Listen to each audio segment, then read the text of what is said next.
I have done a bunch of videos on cheap luxury cars. I love them. They are one of my favorite classes to talk about. But in this video, I wanted to take it back even further to some classic luxury cars that offered real luxury for their time, but are now worth less than £10,000. All 5 of these cars were kings of their day in terms of luxury, and yet today they are so reasonably priced, and obviously the luxury is very different, and ownership experience is more like a classic car, but they're very cool. If you like this video and want to see more like it, then do hit the like button and subscribe as well for 2 videos every single week. But without further ado, let's get straight into the video.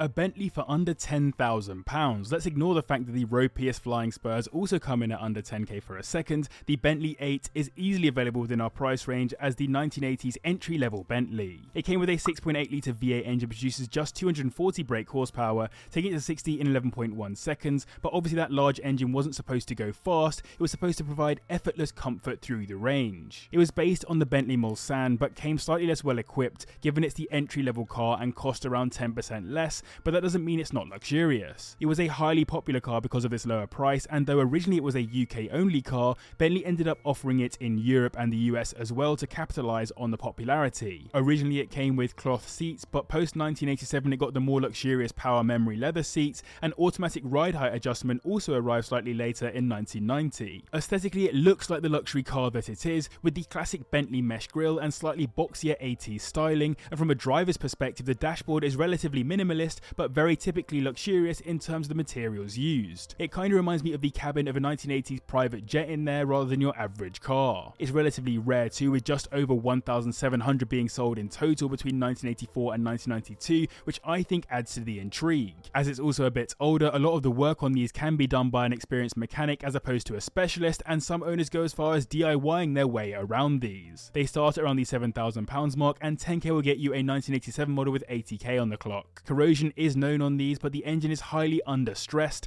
so should be pretty strong, and given the age, all problems are well known and documented on buyer's guides. We move on now to a very familiar looking car and one of Bentley's largest rivals, a Rolls-Royce, specifically the Silver Spirit, which had 4 generations from 1980 through to 1997, and as I said does look quite similar to that Bentley 8. That's because it shares the same engine and provided the platform for the 8 as well, hence those specs are also very similar, with its 6.8 or more specifically 6.75 litre V8, which makes 240 brake horsepower and does 0 to 60 in 11.1 seconds. It's worth noting by the way that for 10k you'll probably only get yourself a first generation example, but that's not necessarily a bad thing, as you shall see. Rolls-Royce have always been known for their impeccable ride quality, and that was very true with the Silver Spirit. Honestly, having been a passenger in one of these a couple of times, they are incredibly comfortable for their age, and even the first generation came with hydrogen pneumatic self-leveling suspension, which is pretty significant for a car of its age. In its day, this car would have been used to ferry around VIPs, diplomats and celebrities. In fact, the one I've been driven around in was used for an ambassador and his family on their stays in London, and they kept it all the way from the 1980s to the early 2010s because of how comfortable and luxurious it is. The interior does look very similar to the Bentley 8 though, because of how similar the cars actually are in platform. Clearly a cost-saving exercise, but that's not to say that corners were cut. It was genuinely the height of luxury for its time. These are listed for around the £8,000 mark, and £10,000 will get you a 1986 example with around 100,000 miles on the clock. In terms of reliability, it's a very similar story to the Bentley 8, though that suspension can be an expensive fix should it go wrong. It's worth replacing properly though, as it's a key differentiator of this car over other luxury cars of its time. We're jumping forward a few years now to the Mercedes S500, which is named the Ghost in Arab countries due to its wider body and understated looks, but insane output and luxury for the time. That is a pretty cool nickname. In fact, it's pretty cool that the car even has a nickname. By now, if you've watched one of my luxury car videos, you'll know that the S-Class is the flagship car for Mercedes, which gets the best features the company can offer, but this W140 generation was the first to actually be entirely the S-Class,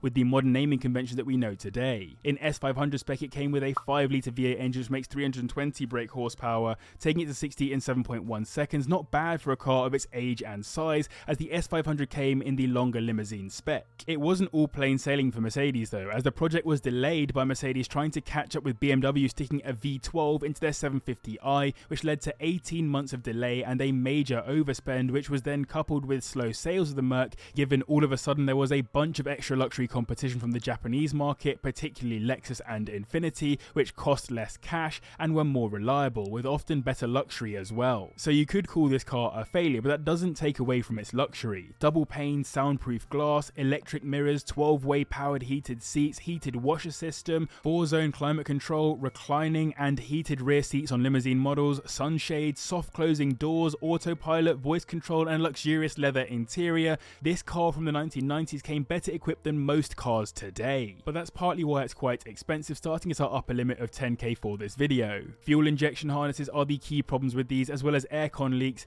and broken springs. So I hope you're enjoying this video. If you are, I'd really appreciate a like and a subscription. It would really help me out, and also gives you guys access to 2 videos every single week. I mean, even holidays don't stop me. I will be in Portugal on holiday when this video goes live, and it's still here for you. Now, I mentioned that Lexus were putting up some competition to Mercedes in the mid-90s in terms of luxury cars, and that came in the form of this, the LS400, which in the second generation came with a longer wheelbase to the original model and a bunch of additional luxuries to make it a genuine alternative to the typical German offerings. It got a nice 4-litre V8 engine too, which puts out 280 brake horsepower, wafting it from 0 to 60 in 6.7 seconds. It's one of those luxury cars that has remained popular today amongst car people, and you'll see some examples on the internet where people have lightly modified them, either with alloys or bagging them or stuff like that. But that wasn't really what they were made for. They were made to make you as a driver or passenger cruise in the highest levels of luxury that Lexus could offer at the time. It got increased sound isolation, air suspension for better ride quality, larger brakes for better stopping power, but not a dissimilar overall formula to the previous generation,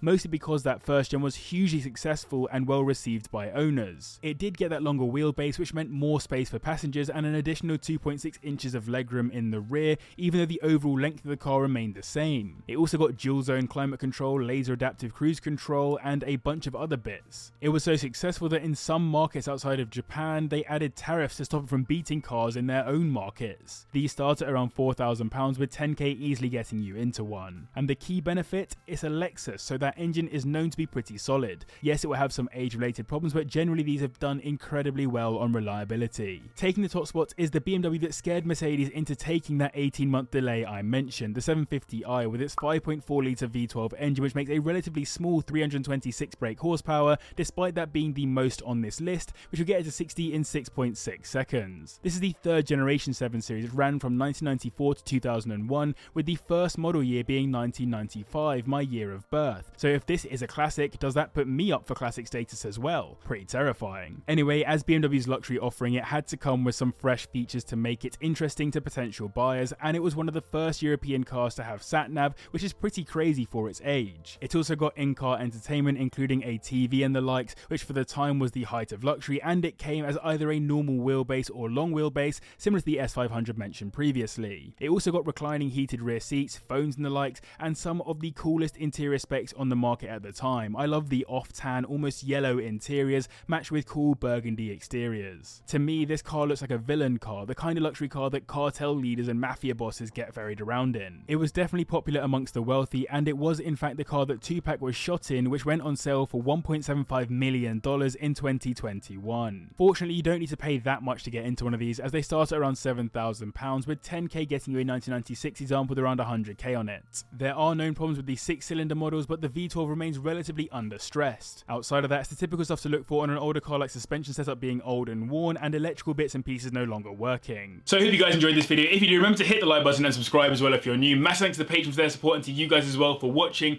And if you want to watch another video on some cheap luxury cars for the same price range but a bit newer, then click up here and subscribe as well down here.